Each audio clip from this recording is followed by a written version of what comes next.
This is the MMA Diagnosis podcast, and oh fuck! It was at this moment that he knew he fucked up. We need something better. We need someone professional to do this. Yeah, what you got in mind? This is the moment you've all been waiting for. MMA Diagnosis with Hamad and Nadeem Mir. It's time!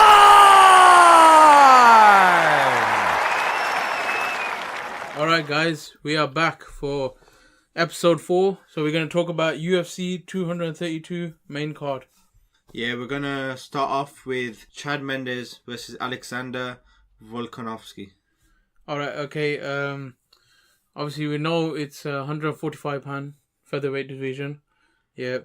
Chad Mendes obviously had 18 wins, 4 losses. His last fight was against Miles Jury, and he actually beat him in the first round. Yeah, destroyed him. Caught him with the left hook. Yeah, he caught him with a big left hook and finished him TKO on ground and pound. Yeah, Chad Mendes, he had a long layoff before that.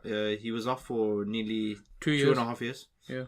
Yeah, so he lost to Frankie Edgar before that, and he made a very good comeback against Miles Jury, got him back into it. He's got a tough opponent in Alexander Volkanovski, who is 18 wins, who has a record of 18 wins and 1 loss. Alright, so Volkanovski, his last fight was with Darren Elkins, so Darren the Damage Elkins. Who was number 10. Yeah, and he's number 10 at the time. Yeah, and then he was unranked. He was unranked. He in the first round he dropped Darren Elkins with a looping right hand. So, and even throughout the fight he was damaging him, dropping him on the ground. Obviously he won by decision. Yeah, I'm surprised Darren Elkins survived. He was getting beaten up the whole fight. He nearly got stopped in the third, I think. The referee was looking. But he somehow survived. He's very tough. Obviously, as you know, his name's Damage, but he takes too much damage. Have you seen his tattoo? No. Darren Elkins, he's got like one of the worst tattoos. I think he's got damage on the back. It looks awful. Right. Yeah, Volkanovski, I don't know. I don't think he's ready for Chad Mendes, in my opinion anyways. I think Mendes has got too much experience. He's fought the best. He's fought Conor McGregor, Jose Aldo. He's also fought many other top contenders in the featherweight division, and I would say this is Volkanovski's first actual test as a up and coming fighter. Yeah, it is, because he's fought like Jeremy Kennedy, Shane Young, Mizuto Hirota, who's not a bad fighter, who's actually really good, but they're not Chad Mendes. Even Dan Elkins, in what I think is Dan Elkins would get finished by Chad Mendes. Yeah, I think even Jeremy Kennedy, he's out of the UFC now. He last fought Volkanovski. His last fight was Volkanovski before he was kicked out of the UFC. Before he got released. Yeah, released. So he's moved to a different promotion. Oh, he's in Brave. Yeah, Brave. Yeah. So that just shows how hard it is to stay in UFC. Yeah, and Volkanovski is very good up and comer. He could make a run for the title one day. I just don't think he's ready for Mendes. I predict Mendes maybe finishing him in probably the third round. Yeah, my prediction is Mendes will catch him, but Alexander does have power. Yeah, he definitely does have power. But I predict Mendes catch him second round. I think he's got too much experience in fighting in UFC. Top contenders he's fighting. Obviously, Chad Mendes fought Jose Aldo twice as well. And the second fight was a very close fight. 5 rounds, full 5 rounds. As well. And Volkanovski, he uses his wrestling quite a bit. Yeah, he's got good hands as well. And he's got very good hands, and he uses takedowns. But the issue is he won't be able to do that with Mendes. Yeah. Mendes' collegiate wrestling background. He's not going to be able to dictate the wrestling. Yeah, he's 2 times NCAA All-American, Chad Mendes. So that just shows you the wrestling potential. I don't think Volkanovski is going to have enough to take him down. It's going to end up being standing up. Yeah. And then I think Mendes will catch him with a good shot. Maybe an overhand right or a good left hook. Rock him and then maybe finish him in the second or third. I predict second finish. It's TKO. It's a good fight to start off the main card. Yeah. Very entertaining fight actually to start the main card. It's going to do well. It'll get people into the pay-per-view. Yeah. So let's get on to a really good fight, I think. His second fight on the main card is Latifi and Corey Anderson. So we know that's obviously a 205-pound light heavyweight fight. What do you think of Latifi though? Latifi, I remember his first fight when he fought Musasi, was it? On short notice. Yeah. It was at light heavyweight. And he looked really good. He survived against Musasi, who was one of the top contenders at the time. Yeah. And since then, he's had a very good win streak. He's got 14 wins, 5 losses. He's won his last 2. He beat Tyson Pedro, who's a very good fighter, up-and-coming fighter. And he beat OSP, Owen St. Cruz, so who's very good as well. He actually rocked him and then ended up choking him out in the first round. Yeah, I can remember, the Latifi fight. He basically had good combinations, and he actually finished OSP with a standing guillotine. So he finished him. He slept him. Yeah, and one thing they didn't realize, referee didn't realize, OSP tapped. Yeah, and then he went to sleep. Yeah, it was actually a really bad call. Who was the referee? Steve Mazzagatti. Yeah, I'm not sure. Yeah, referee must be. I don't even know. Steve Mazzagatti. But obviously Corey Anderson, you got a good, a great wrestler as well. Beasting 25-8, Yeah, Corey Anderson, beasting 25-8. Did you see Mark Henry's rant? No. When he was talking about it on Twitter. Yeah. It's on our post on Instagram, so follow Instagram. Mark Henry is a big balloner. He was saying that what's going on with John Jones and Corey Anderson. I think he's won his last fight obviously against Glover Teixeira, and he beat it was unanimous. Yeah. It was a unanimous decision. They both got similar records. Well, Corey Anderson's 11 wins, 4 losses, and Ilir Latifi's 15 wins, 4 losses. They're both wrestling based. So Ilir Latifi was an international wrestler, Swedish wrestler, and obviously Corey Anderson was a division, an amateur wrestler in amateur college. This fight, I'm a bit unsure how it's gonna go.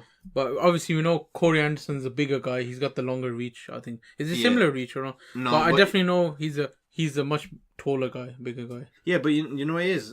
Ilir Latifi is always gonna be the shorter guy in his division. Yeah, obviously saying that he's the bigger and taller. Ilir Latifi is like compact. Yeah, he's very compact. Dense, yeah. He's dense, yeah. He's dense. Yeah. Yeah, Latifi is a dense guy, so he packs a lot of power. Even Daniel Cormier was saying about Ilir Latifi. He trained with Ilir Latifi, and he found it hard to take him down. He's so compact and, like you're saying, dense. He was like he described him as like taking down a ton of bricks. So he's really. I think in that sense, if the two-division champion, Daniel Cormier is saying that, then I think he's got a good chance of winning this fight. Yeah, I agree with you, but you know what it is? Both of these fighters, they're 50-50 fighters if you look at their record. So I'm looking right now at Corey Anderson's record. He lost to Jimmy Manuwa, got knocked out. Then he gets knocked out by OSP. Then he somehow beats Patrick Cummins, and then he beats Glover Teixeira. Yeah. And then you look at Ilir Latifi now. He got knocked out by Bader, and then he beats Tyson Pedro, and then he beats OSP. Bader's obviously now in Bellator. But obviously, out of the two, I'd say Corey Anderson is more 50-50. But if you look at the record, look, they win 3 and they lose 1. They win 2, they lose 1. End up like they win 2, lose 1. Win 2, they can't get on a long winning streak. Yeah, I think both of them not long streak. I'm gonna go with. I don't know who I'm gonna go with for this fight. This is one of the hardest matchup to call on the card, because Corey Anderson one day looks like a world beater. He looks like he's gonna fight for the title soon. Then the next fight he ends up getting knocked out by Shogun. He lost to Shogun by split. He got finished by Gian Vellante. Like Gian Vellante is not exactly a top 10 fighter. Yeah. So this fight. What do you call it though? I'm going for Ilir Latifi. It's 3 rounds, so it'd be a close decision maybe, unless Ilir Latifi drops him. I don't think Corey Anderson's going to drop him, unless he catches him. I don't know how, but personally, Ilir Latifi for me. I think he's got he's got just as good wrestling. I think even better wrestling conditions than Corey Anderson. I think Corey Anderson is going to win by decision. Yeah, I'm going for Ilir. I'll go for decision. It's going to be a tough fight.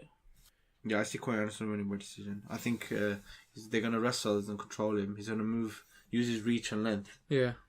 Do pretty well on the striking. He as long as he be careful of the overhand. Yeah. I think he might survive. But remember that Alia, his last fight, he fought OSP. He was long reach as well, really long. Yeah. So in that sense, Alia can cope with people who are very tall. And yeah, long. I'll stick to Corey Anderson decision. Alright, next fight. Yeah. Michael Chiesa versus Carlos Condit. So what do you think? Oh, okay. Okay, so start off with Michael Chiesa. Yeah. So he's 6'1", really long range guy. Yeah. Originally, he mainly fights at lightweight. Yeah, 155. But he's moving to 170 now, welterweight. He's gonna fight Carlos Condit. If you look at his last two fights, he got choked out. He got choked by Kevin Lee. Yeah. Rear naked choke, and then that was actually a controversial one. And then he lost to Pettis, which was a submission triangle choke with the armbar. So he's on a losing skid. Obviously, the controversy with Conor McGregor and the bus incident. He's been trying to get a lawsuit with that, right? Yeah. Yeah, so that's been occupying his time with that. But then if you look at Condit, okay, let's look at Condit. But obviously, we're saying like Michael Chiesa now. When he's fighting Anthony Pettis last fight, he actually, even though he lost, he did take Anthony Pettis down in the first round. He did try to control him, but Anthony Pettis, he's a great Brazilian Jiu-Jitsu, artist anyway. So he got back up reverse, but it was 50-50 in the first round, I think. And then when the second round came, that's when Pettis actually, he tagged him with the right hand. Yeah. That's when Mike Chiesa dropped in that. It wasn't like, Anthony Pettis took him down and then, I think that he tagged him with right hand and you see he runs for, jumping knee. Yeah. I don't know if he connects, I can't remember if he connects, but then he goes onto the floor and then that's when Anthony Pettis went for the... I think Chiesa is a good fighter. He's a very good fighter. But that being said, if we're talking about the natural born killer, Carlos Condit, I've always been a fan. I think... And he's fought the best of, Yeah, but look, he's on a 4-fight losing streak. Yeah. But he's... bear in mind, he's lost to some of the best. So he lost to Robbie Lawler, Damian Maia, Neil Magny, and Alex Oliveira. So yeah, tough fighters. All tough fighters, game fighters, and I'll be honest with you, the last two fights, he didn't look the same. He looked like he didn't want to be there. Yeah, Alex Oliveira and Neil Magny. And Neil Magny. He said he wanted to leave and he wanted to... he wanted to retire. Yeah, retire. If you're thinking about retiring, it's best to call it quits. Yeah, because you need to be 100% in this game. You can't be wishy-washy. You got to know what you want to do. So I think... That being said, though, I think Carlos Condit's motivated now. He wants to prove a point. I see Carlos Condit finishing. But he did well against Alex Oliveira. Is near the end of the first round. He had his back, and last minute as well for nearly full minute, he had his back and could have choked him out. But obviously Alex, the tough fighter that he is, he survived as well. So maybe that was the opportune time to finish him. That being said, I think Carlos Condit's gonna finish it. Because he's gonna want to prove a point because he's lost his last 4, and Chiesa's coming up a new weight class. Of course, Chiesa's has. I think it's gonna be better for him the weight cut. Yeah, because he doesn't have to cut as much weight. He's a very big lightweight. But I think Condit's for better competition, and she's gonna end up finishing him maybe in the second or third round. I think he might finish him in the second, third round. It might break him. Yeah, like you mentioned, Carlos Condit, if he can get back into the form that he was like against what's his name from GSP's what's his name in GSP camp, man, the Jackson Wing. No, man, Montreal Canadian thingy. TriStar. Yeah, what's his name? Bellator now. He lost to Musasi. Rory McDonald. Yeah, Rory McDonald. I forgot his name. I can't believe. You forgot Rory's name. Yeah, but you couldn't remember that. Rory McDonald. If he can get back to that form, he was losing that fight and he pulled it off. Like, that hunger you're saying. Yeah. He even looked good against the Thiago Alves fight. He looked good when he was coming back. When he fought Thiago Alves and he TKO'd him. Dark stoppage, obviously. But I think Condit wins by second or third round. What's your... I think actually Michael Chiesa is a dangerous fighter off his back. Even though he lost to Pettis and Lee, I think he's still a dangerous fighter. Brazilian Jiu-Jitsu. He is a tough, gritty fighter. He won't give up so easily. But like I said, I would go for Carlos Condit to win. I think if he does, if he's still fighting now, he's hungry. He wants to prove himself. Yeah, I would go for Carlos Condit then. Third, no. Yeah, I'll go decision then. He won't. I don't think Carlos Condit will finish him. You don't think he's gonna finish him? No, I have a feeling he won't. Because Michael Chiesa is a tough fighter. I think he's gonna finish him, but it's 3 rounds though. It's not like 5. Yeah. Because remember, Carlos Condit got gas tank, but this is not a 5-round fight. It's 3 rounds. So I don't think he'll have enough time to finish. Yeah. What do you think? What's your pick? Decision as well? Same. No, I told you. Second round. Oh, second round. Finish Yeah. or third, but second round I'm leaning. No, I'm leaning more towards third actually. Yeah. He finishes him in the third round. Alright, shall we talk about the next fight? So this is a big fight. I'm looking forward. Co-main event: Amanda Nunes versus Christian Justin with Cris Cyborg. Yeah. Cyborg, yeah. Yeah. Both actually similar heights. Maybe reach even, not much difference. I don't think. I can't remember now. But in terms of age, Cyborg's only about a couple of years older. It's not much difference. Yeah, Cyborg's 33. Yeah. Nunes is 30. Both 5'8". Only difference is weight class. Yeah, mainly weight class. Cyborg's more thicker, but Nunes has wide shoulders, long reach. Yeah. She's got broad shoulders and she's got long arms. Yeah. So, I think this is going to be a good fight. It's a super fight. If you look back on the past 1 or 2 fights, if you look back on the past 1 or 2 fights, Amanda Nunes' last fight, Raquel Pennington, she finished her in the 5th round. Yeah, Raquel Pennington should have just. The corner should have just threw in the towel. Yeah, in the 4th round finish, and she had a minute break. All that fight, to be honest, Amanda Nunes was just calf kicks. Yeah. Destroyed her leg in the 1st round.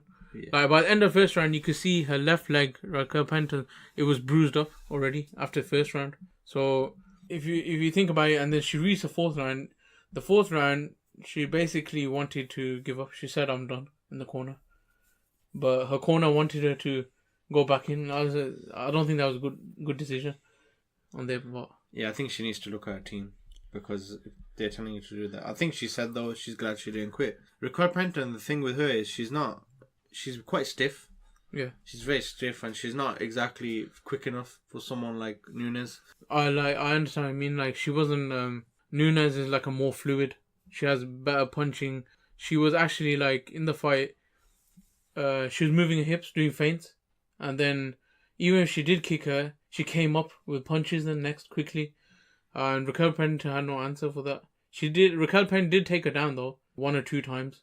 But obviously, Amanda Nunes got back up and just started beating on her again. So, but in the 5th round, when Amanda Nunes was on top and she was bleeding, I think she had a broken nose as well in the 5th round, and she was bleeding bad. I don't know why this fight should have been stopped, to be honest, in the 4th round. Yeah, this fight's very good fight for people that don't know. Yeah. Because bantamweight champion versus featherweight champion. Yeah. And the featherweight division has just been here for the last year or 2. Yeah. It hasn't been here for long. About 2 years, I think. Cyborg's been known as the best female fighter in the world for a very long time. Very long. Before Ronda came and all this hype. It was before, yeah, definitely. It was way before her when she beat up Gina Carano. Everyone knows Cyborg was the best. Ronda was not the best. Ronda was just promoted by the UFC. Yeah, biggest organization, yeah. People just knew about Ronda because she was mainstream.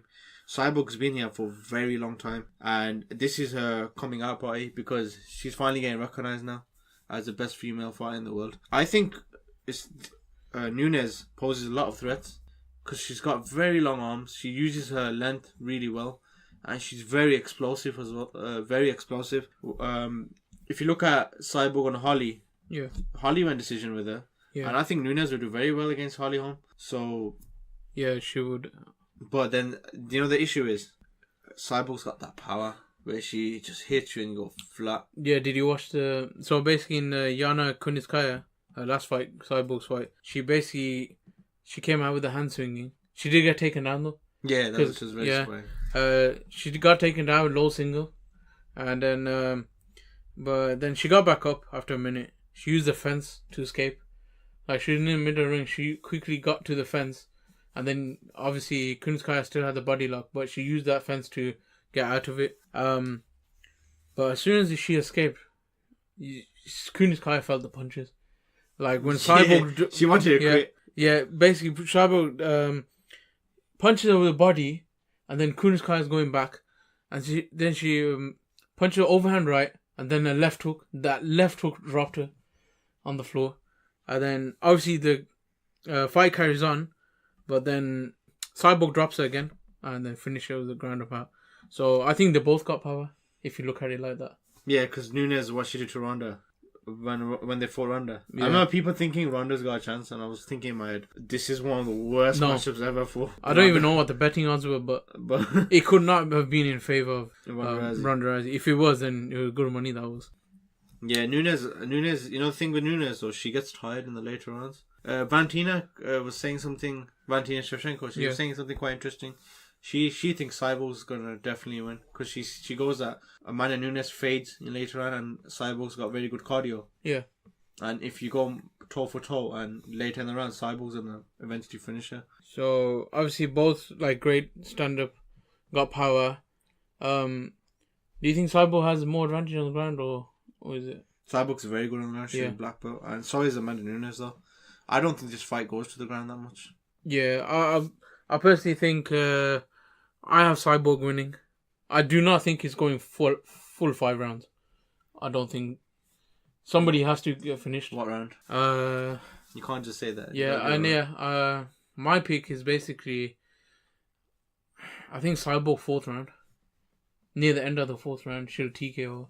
I was gonna say that, so yeah, we're both on the same boat here. I think Cyborg TKO's the 4th round. I'd say. I'd be very surprised unless they both are like tentative, like they don't want to. They're feeling each other out for the first 3 rounds. Yeah, that's crazy then. But I don't think they will. If not, then Cyborg, she's gonna want to start banging maybe in the 2nd round and prove that she's a better fighter. So, mine's 4th round pick. She's going to win. TKO. Okay, Cyborg. You tell me this. Do you think Cyborg will get bigger if she destroys Amanda Nunes? Yeah, they have to promote her. Yeah, because obviously she's got an advantage now because she's on the John Jones card, right? Yeah. So with Gustaffson, she must get pay-per-view points then. Yes, she will. But she, it's they move now to LA. Yeah, that's getting bigger, big money. No, yeah, they're in Las Vegas first, so I think they're losing money. Yeah, losing money. Sorry, yeah, they're in Las Vegas, so they gotta compensate her somehow. They can't just let her lose money like that. Don't know then, but they'll definitely lose money on the seats, like the tenders. Yeah, they're gonna have to. Yeah, but pay-per-view is different. It's nothing to do with the arena, so it could still do well. I think it's a good opportunity for her. She can get more exposure, but that being said, hopefully she becomes a star now. She deserves it. She's been doing it for very long. Yeah, since like 2004 or 5, I think. Yeah, MMA. She's been in the game for too long. I remember she's only lost like 1 fight. So which was one of her first fights. Yeah, it's literally. I think it was her first. I think it was her first fight. Yeah, she doesn't even count. So a lot of people lose their first fight. Yeah, so I have Cyborg winning. Yeah, same here. TKO. Now the main event. Time for the main event. Okay. Of the evening. So we got John Jones and Gustaffson too. Ooh, the first fight was... Oh, that was awesome. Yeah, that fight was the most... Watching it live in the UK in the morning. Oh, yeah. We were up for that. I think I had... I don't know, the first fight I had Gustaffson winning. Yeah. Same here. I don't know how it was a very close fight anyway, but you could have gave it either way, but I had 3 rounds to 2 to Gustaffson. I think it was a very tight fight. It might have been a bit biased because obviously Gustaffson, we're from Europe, right? Yeah. Essentially, we're not anymore with Brexit, but yeah, at the time we're from Europe and we like Gustaffson. Yeah, Brexit has happened. But then I think we probably gave more credit though because Jones is so dominant that just seeing all that, just seeing him struggle, yeah. I think maybe that's why there was. But also, I think he won because he ended it strong. You know, when you end the fight strong, as usual. What, you mean John Jones? Yeah, he ended the fight strong. He did end the fight strong. So that does give you advantage. Like, if you ended the fight strong, then people will think, oh, okay, he looked more it just sways your It opinion. sways of it. opinion to the judges, right? Yeah. But what do you think of this fight though? How's it gonna go? Well, Gustaffson, he had a long layoff, right? And then just it's been even maybe longer than John Jones. So. Yeah, he's been longer than John Jones actually. He last fought in May 28th, 2017 against Glover Teixeira. That was a clinical amazing fight. Clinical from him. He basically all the fight. Obviously, Glover had, he's the difference. He's the traditional boxer, and BJJ, whereas Alex Gustafsson, he can mix it all in like smooth. He got smooth boxing with the kicks, and he's good at the takedown defense. And his BJJ is not bad at all. So, but the stand up, the punches, he was too like slick with his punching and slipping Teixeira shots and just countering him. Gustafsson is more like he was fighting more on the outside, whereas Glover, he likes to use the peekaboo style, a bit like Tyson. Yeah, where he likes to come in and knock the person out. If you look at Gustafsson, he's got a very good jab. When he jabs out, he moves around. And what he used exceptionally well in this fight was the uppercut, because Glover was a lot shorter. He was a couple inches shorter than him. He kept on using that uppercut. So Gustafsson's boxing is very good. I think there was a story where they would. I think Brendan Sharp was saying it, that Gustaffson, in sparring, he witnessed it himself. He sparred a top 10 ranked heavyweight boxer, professional boxer, and another professional boxer, a couple rounds, one after another, in boxing, so pure boxing, and he beat both of them up. Wow, yeah, and he's an MMA fighter. Yeah, that shows his caliber of boxing as well. He's very good. I think he has an amateur boxing background, and he's, in the first fight, I think what made the difference was the height as well. Gustafsson's 6'5", Jones 6'4". He's not used to fighting taller guys. Yeah, Jones not used to. Yeah, he always fought short guys. And Gustaffsson has the better boxing, no doubt. John Jones is, I say, the biggest weakness in John Jones is his boxing. Yeah, it could be. Yeah, I think he doesn't have the best boxing. Yeah, he's very good at mixing everything, but when we saw it with Gustaffsson, when it came hand to hand, Gustaffsson was winning the exchanges. Jones came back because of his kicks in the fight, if you look at them. Yeah, and you realise in that sense, John Jones, when he fought Daniel Cormier was actually doing well with his hands. Yeah, like you mentioned as well. So in that sense, I think you're right. Like John Jones maybe needs to improve his hands a bit more. Alexander Gustafsson, how he ended Teixeira was with 3 uppercuts in a row, slipping and then finishing him with the right hand and KOing him. So if you think about it like that, Gustafsson, this fight, I don't know, he might actually beat him, I think. Yeah, but Gustafsson actually has had a longer layoff, surprisingly. It feels like Jones is at a longer layoff. I don't know why initially I thought. But if you look at Jones, he last for DC, was it? Yeah, he's last for DC. And when was that fight? Was it similar? He was actually later, he fought a bit later actually. He fought in July. So it's not that much difference. Not that much difference, but most people think there's a layoff with John Jones. So that fight actually got overturned, right? Yeah, and even though John Jones head kicked him and finished him off in the fight. Well, we rewatched the fight, and DC was actually doing really well. He was coming forward, hitting John to the body, closing off the cage and trying to take him down and punch him and mix everything up. But then if you look at it, DC made a very bad error. Yeah, he's got a very bad habit. When we slowed it down, you could definitely see it. Jones was kicking the body, kicking the leg. Yeah, that's third round, right? Yeah, he was kicking the body, kicking the leg, and then eventually he came with a head kick. And the issue with DC, what he does is, when someone tries to kick you towards the body, you tend to block with one hand. So, for example, when Jones came with the left head kick, what DC was supposed to do, I know it's easier said than done, but this is what, if he thought it was a body shot, he should have scooped with his left hand the kick. Let's just say a front kick's coming to the body. Yeah. And then you block with the right hand, the head. Right arm, yeah. With the right arm, the head. So, but what DC done was, he thought it was a body kick. He pulled down both his arms. Yeah. And left his head exposed. That was a big mistake. So I think Jones obviously saw that in camp. There was an old press conference where DC goes, John, I know you know what you saw, but I'm working on it. You're not gonna catch me with the left head kick. Yeah. He actually called it, and then it happened in the second fight. Yeah, So- that was sad. That was sad. Yeah, it was really sad because he was actually doing very well. He was Yeah. possibly winning. It was very close rounds. It wasn't one-sided. It was a very close fight. So when he finished him, but it showed John Jones' comeback, and all this controversy didn't affect him. So what do you think? So we know both the fighters, the last fights, their fighting styles. Who do you think is going to win though? Okay, can I make one more point before Yeah, I obviously. give my prediction? I was watching Inside the Octagon with Dan Hardy, and he's showing the rounds, right? Yeah. And he eventually shows Gustafson catching him, and then he shows the initial takedown Oh that Gustafson yeah. did, and he shows John Jones' concern. You know, like he thought. I think John Jones always thought he was invincible. Yeah. They're worried now. He Yeah. was worried, and they show a clip of the second round, and all you see is Gustaffson.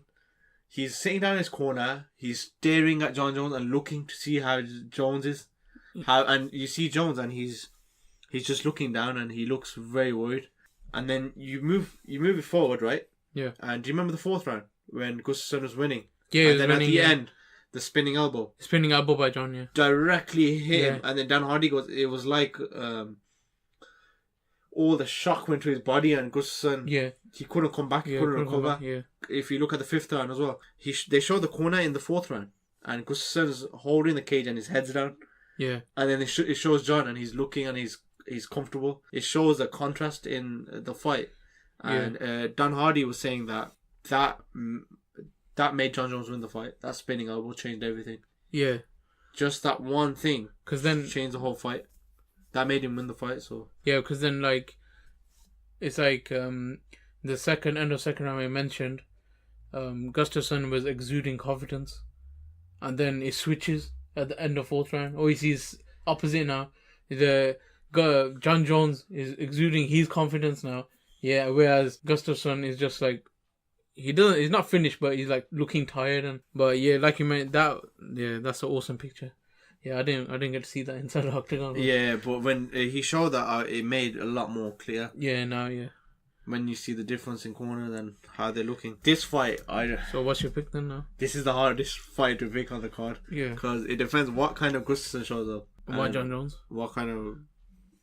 Was it the same John Jones that fought against Gustafson or DC, or if he looks like Because we know what Yeah. John Jones said about their first fight. John Jones was saying, yeah, I didn't train for I didn't it. train, yeah. And I don't agree with that. I think you can't make excuses at the end of the day. Well, he's going to be training very hard this fight. So he's got no Well, he excuses. must have been training hard because Gustafson just looks better than before. Like He's in his improved a last lot. fight, yeah, he's improved. Even with the fight against DC, he nearly finished DC. Yeah, so he's improving. And he actually took DC down. So that fight, when DC, there's an article that says DC said Jones is a better fighter than Gustafson. No, I don't. DC said that. I don't particularly agree with that. I do understand though where he's coming from. It's Yeah. like there's DC, there's Jones, then DC, and they got their rivalry. Yeah, And it's like Gustafson's just a step behind. yeah, Like if one round changed, Gustafson Yeah. would be the champion. yeah. So who do you have? Because So we have to make a pick, obviously. I have. It's hard. I'm gonna go with Alexander Gustafsson. I think there's gonna be a new champ. There has to be. There has to be. John cannot be a champ after all this, man. I personally think Gustafsson training even harder now. He's had his rest. So has John. They're both gonna come out war. It's gonna be war. Gustaffson, he's just has got long reach. Obviously, he does still have 5 inches shorter reach. He's got 80, whereas John 79, I think. 79 or 80, And and is John like at 85. So he's still about 4 or 5 inches behind. But I think his slick boxing and that will counter that reach easily. I'll give it to Gustaffson. Decision. I actually don't think this fight's. It might not even go decision. Yeah, I would give a decision then. It's going to be a tough fight. 3-2. I think basically, like how the first fight was. But Gustafsson's going to win more rounds rather than Yeah, I'm gonna go When with Jones- Gustaffson as well. I think Yeah. decision. I think Gustaffson's gonna come more forward this fight. He's gonna be motivated, especially after the controversy with Las Vegas and LA and all this special treatment. John Yeah, Jones we'll is talk being about given. that in the news. We got. Yeah, so I think Gustaffson wins by decision. You think? So? And what Yeah. for you lot? Tell us what you think. Yeah. So tell us what you think on the YouTube video. We're Yeah, gonna comment. Comment, like, subscribe on that. But yeah, we're gonna go for Gustaffson. I obviously We are being a bit biased. yeah, Obviously. but obviously John Jones can just easily as win it as well. But Gustaffson, I think. Would you? Okay, let me ask you something. Yeah. Would you consider John the GOAT? Well, so far he has to be. Like, if you don't consider any Vardell, anything like that, then he has to be. So even after all this controversy, Yeah, I think he has to be the GOAT. If you do include, like, if he's USADA thing, then he's not. Definitely not. I think I agree, but I don't know because you can say GSP's the GOAT as well, man. So I think it's more of an opinion, right? Yeah, it's opinion, obviously. I think DC's the GOAT because he's a 2-division champ. But then he lost to John Twice, so yeah, it's always gonna be. He can't. Well, if they both fight at heavyweight, then And DC whoever wins. DC wins, then he's the GOAT. greatest of all time. Yeah. I don't. There's no doubt about that.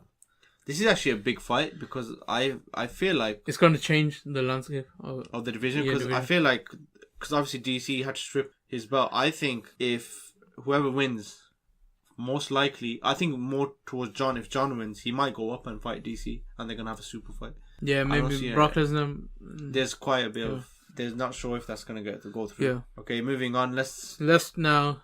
talk about MMA news. Yeah. So, what news do you want to go through first? Because there's a few. Yeah, there's quite a few. Okay, let's start off with obviously the card moving. Yeah. So, what do you think of that? The card moving? I think I was actually quite pissed off because I think everybody was quite pissed off. They moved. So for people that don't know, they moved UFC 232 from Las Vegas, where it originally was. They moved it all the way to LA because John Jones supposedly failed a drug test, the USADA requirement, because he had Turinabol in his system Turinabol, yeah. from 2 years ago. Apparently, yeah. But It's the goal is very, very minute, though. They did say it was like in, I don't know, was it picograms or something? But Yeah, but very, you know what it is though. Yeah. This question USADA now as well. yeah. Well, what's the point of USADA then if they're gonna Yeah. keep on? How many fights has USADA screwed over because of either marijuana or? And we've lost so many good fights because of it. Yeah. Do you think USADA has done more good for the UFC or made it more worse? But obviously, they had to have USADA. Okay, entertainment. Entertainment-wise, I think it's messed it's it up. hurt more. it. Yeah, but to make the sport legitimate, it has improved. Because obviously everybody wants a clean sport, even though a lot of sports are dirty. Everybody knows it. The even with the like NFL and I'm sure they all take. Yeah, they're all steroids. taken. Yeah. Even in England, football, like which you call soccer in America, Rio Ferdinand. football. Yeah, you think they can run like for the whole game 90-minute match and run up and down the pitch without They're taking. obviously on. Yeah. We're not saying obviously everyone is. Yeah, but but there's you a high probability. If you look at most like even in like you said Olympics and all that, you had 100-meter runners now. a lot They're of so them, explosive. Yeah, it's notorious. They're notorious for Yeah, so you think about to be a high performance athlete, and if you take steroid, it helps you because obviously it gives you some steroid give you advantage such as recovering quicker. So that means you can train more. if Yeah, you like recover quicker. Joe Rogan was saying. Yeah. Just say a guy. I think Ben Schaub was saying actually. You know when if you kick a bag. Yeah, like 1,000 times. You say. Yeah, he Normally. was saying like a normal person kicks Yeah. 300 times. Yeah, But 300 then a times. guy on PEDs would probably kick it 800 to 1,000 times. Yeah. So imagine you're getting so many more reps in. Yeah. And then you can learn something essentially quicker. creates success is reps. So the amount of reps you do, that's what makes you good. So and then you learn that skill quicker than yeah. another person who's not. But I think the sport is sorry you It, saw need- that it needs to be clean because obviously it's different from other sports like baseball and football. yeah You're not getting like punched in the head. You're not getting CTE, yeah. so brain damage. But you do get CT in NFL and that. But the thing is like this is a fighting sport, so it's already like people might think it's already gruesome as it is. So if you do not have like USADA, then they're gonna think it's even like Like, how they thought back in the day cockfighting. They're gonna think it's like that. No, but people still think like that. Like older people. Like Yeah. if you talk to them, the old generation, they just think boxing's the sport. So this legitimizes it more, and hopefully. Hopefully they do something about it because John Jones, I they're don't losing know their how integrity now. USADA, they're playing about and they're giving special treatment. But let's get back onto. So we talked about that. Obviously, the other news. Obviously, Mark Hunt, he was really angry about that as well. What was he saying? So basically, if you look at Mark Hunt's Twitter, he's just swearing and calling UFC and Nowitzki and all kind of names. But he has a point though. You know why? If he was fighting clean athletes as well, you would win. Yeah, he would have won more fights. So it is a big thing. Because he had that controversy with Bigfoot, who was on TRT. And his levels were really high. And then with Brock Lesnar. Yeah, so what was he saying? Yeah, basically, he wishes everyone Merry Christmas and that. Let me read it.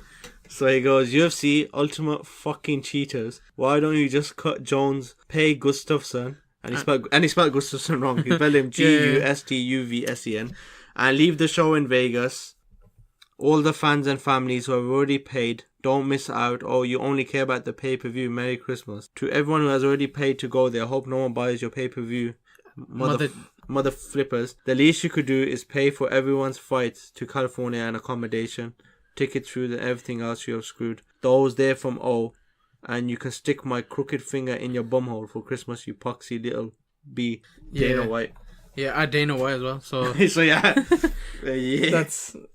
I think Mark Hunt's like that though. He's very cut and clear. Yeah, that's why even I think fighters like about him, because most fighters won't do that. They would not do that. No way do that. They'll lose their job. Yeah. One other big news. Actually, Nowitzki and Dana White were on John Jones' side. They said he hasn't done nothing wrong. Maybe because of, like you mentioned, the very low levels. Yeah. And they're saying it's like, what's it called? A residual kind of from his old test. Maybe still just a bit in the body. Yeah. Yeah, that's...